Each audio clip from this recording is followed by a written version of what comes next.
ये जो ईरान में एयर डिफेंस की मिस्ट्री क्या हो रही है? ईरान के तेवर बड़े सख्त हैं।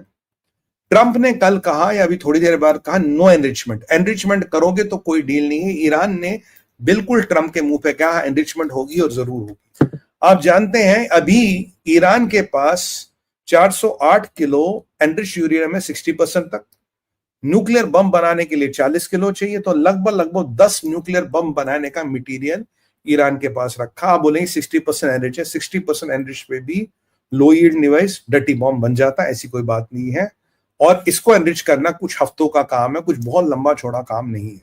इजराइल को यह पता, और इजराइल इसको वेट नहीं करेगा। ट्रंप की डील हो रही है, नहीं हो रही है, कहीं दाएं जा रही, कहीं बाएं जा रही है। और मैं आपको बता दूं, पता नहीं आपको मैंने बताया था भारत विचार पे या नहीं, ये जो इंटरनेशनल एटॉमिक एनर्जी एजेंसी कह रही है भाई साहब ये जो एनरिचमेंट हुई है 408 किलो की, as per international atomic energy ये शायद 3.5 किलो तक एनरिच कर सकते थे पीसफुल पर्पजेस के लिए, सो कॉल्ड पीसफुल पर्पजेस के लिए। पर ये जो एनरिचमेंट है बॉम्ब बनाने के लिए और किसी के लिए नहीं है। 90% पे बम बनता है, 60% एनरिचमेंट पे बम नहीं बनता है, आपको क्लियर कर दूं।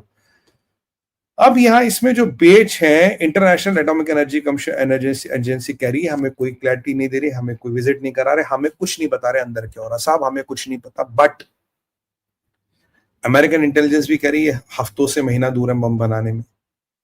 इजराइल को ये पता हफ्तों से महीना दूर है बम बनाने में। और आपको एक बहुत इंपॉर्टेंट चीज बताऊं, ये जो 408 किलो करीब का एनरिच यूरेनियम पड़ा है, इसमें से 122 किलो पिछले 3 महीनों में एनरिच हुआ। फरवरी में जो इंस्पेक्शन किया था, मार्च, अप्रैल और मई 3 महीनों में ईरान ने दुनिया का और ट्रंप का फुद्दू बना के, सॉरी टू से दैट, अपना 122 किलो यूरेनियम एनरिच कर दिया और ट्रंप की आंख के नीचे गए। इसलिए इजराइल बौखला हुआ, इजराइल हैरान है। इजराइल की तैयारी हो गई है, ईरान की भी तैयारी हो गई है। ईरान कहता जी मैंने अपना, देखिए पहले जब इजराइल ने हमला किया था इनके सारे एयर डिफेंसेस को बर्बाद कर दिया था। इनका एयर डिफेंस कहते हैं ईरान नंगा था, इसके पास कुछ नहीं था। जितने इनके पास रॉकेट वॉकेट थे वो फेंक दिए इन्होंने। इनके पास 200-250-300 बैलिस्टिक मिसाइल बचे थे और कुछ नहीं था। खमेनी के पास कुछ नहीं था। तब ट्रंप ने इंटरवीन किया, तब पूरे इस्लामिक उम्मत ने इंटरवीन किया और इनको बचा लिया। आज की परिस्थिति ये है, बावार 373 जो रशिया का डिफेंस सिस्टम है उसको रशिया ने अपग्रेड कर दिया है। S-300 की कुछ बैटरीज को रशिया ने इनके लिए अपग्रेड कर दिया है। पर अब ईरान कहता है कि मेरा आज का एयर डिफेंस सिस्टम बहुत मजबूत है और अगर इजराइल आएगा मैं उसके लिए तैयार हूं। इजराइल कहता है कि, इजराइल के एनालिस्ट कहते हैं कि इनका एयर डिफेंस सिस्टम मजबूत हो गया, पर इतना मजबूत नहीं हो गया कि हमें रोक सके। तो अभी ये जो S-300 और बावार 373 इनको अपग्रेड तो कर दिया गया है, पर क्या ये इतना अपग्रेड कर दिया गया है कि F-35 को रोक पाएगा? एक सवाल का विषय है। इजराइल के जो एडवांस टेक है उसके उस पर भारी पड़ेगा, एक सवाल है। पर एक बात बिल्कुल क्लियर है, ईरान को पता है इजराइल आएगा, इजराइल को पता हमें ईरान के पास जाना है, ये कांटे की लड़ाई होने वाली है। It's not going to be easy war. Last time Iran was not aware कि इजराइल आएंगे, उन्होंने आके अपना काम कर दिया, पर अब की वॉर वो पूरा तैयार है। और ये जो एनरिच यूरेनियम है ये बिल्कुल उनके पास रखा है, एनरिचमेंट को लेकर मना नहीं कर रहे। अगर मैं इसका एनालिसिस करूं, it's going to be a tough war for IDF के लिए टफ लड़ाई होगी, because they know IDF will come. और लास्ट टाइम इन्होंने भी आईडीएफ के सारे पैटर्न स्टडी कर लिए। जो आईडीएफ ने इनको वैक कर दिया था, जो आईडीएफ ने इनकी खटिया खाड़ी कर दी थी, they have studied all the attack patterns of IDF. पर इजराइल डिफेंस फोर्स, पर आईडीएफ इतना रेजिलियंट फोर्स है, वो रोज अपने आप को चेंज करता था, रोज अपने आप को बदलता रहता। पर आज वास्तविकता ये भी है, 7 अक्टूबर 2023 के बाद आज लगभग 2 साल से ज्यादा हो गए, IDF is a constant war, is IDF constant war में। और आईडीएफ में भी एक थकान, एक फटीग आ गया है। आईडीएफ को अमेरिका का पूरा समर्थन नहीं मिल रहा, जबकि अमेरिका का आर्सेनल वगैरह पूरा है। बट क्या आईडीएफ इतने लॉसेस के साथ ये रिस्की ऑपरेशन करेगा? क्या अमेरिका आईडीएफ की मदद करेगा? और यहां मैं देख रहा हूं कि सऊदी बिल्कुल तेवर में आ गए। सऊदियों ने पहले तो मार्को रूबियो को फोन किया, भाई ये सब ठीक नहीं हो रहा गाजा में। फिर एमबीएस ने ट्रंप को फोन किया, सब ठीक नहीं हो रहा गाजा में। अभी मार्को रूबियो की बात हुई है सऊदियों के फॉरेन मिनिस्टर से, कह रहा नहीं साहब ये हम ठीक कर रहे हैं, हम चीजों को बहुत कंट्रोल करेंगे। और उन्होंने बिल्कुल क्लियर कर दिया, कह दिया कि आप जितना इजराइल जुल्म कर रहा हम तो डिप्लोमेसी दिखा रहे, पर कब तक दिखाएंगे? डिप्लोमेसी की भी हद है।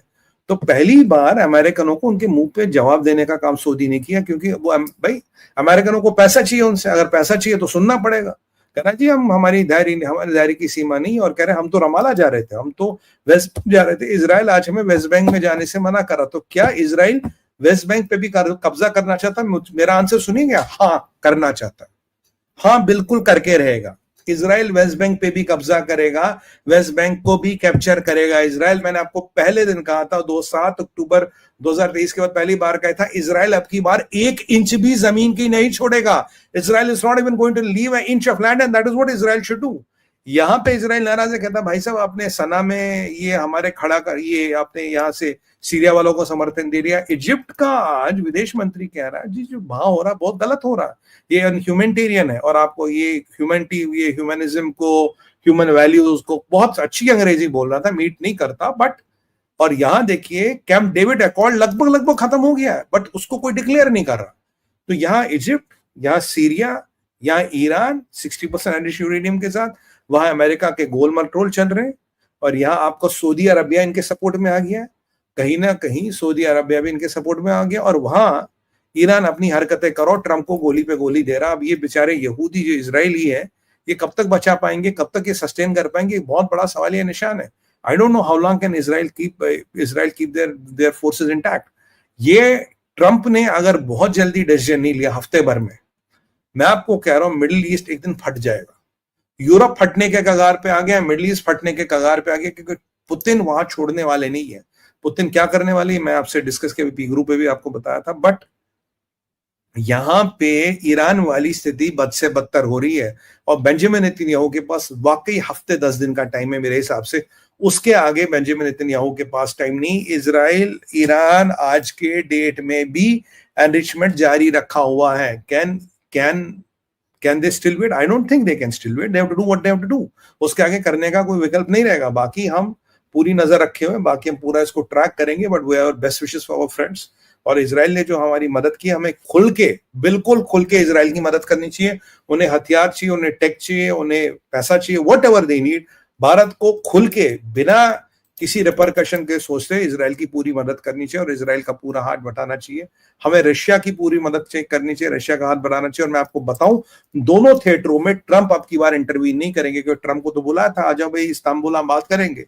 तो ट्रंप ने बोला हाँ मैं आने को तैयार हूँ, वो अर्दोगन का प्रपोजल था, ज़ेलेंस्की बोला मैं आ रहा हूँ, पर पुतिन ने बोला मैं नहीं आ रहा। पुतिन अब नेगोशिएशन के मूड में नहीं है, पुतिन अब ठुकाई करने के मूड में है भाई। तो पुतिन के तेवर बदल गए। जब किसी बड़े नेता के तेवर बदल जाए तो वक्त की नजाकत को समझो। और भारत अब अपना कृपया करके देखें, हमें देखना चाहिए भाई साहब हमारा फायदा कहाँ है। सब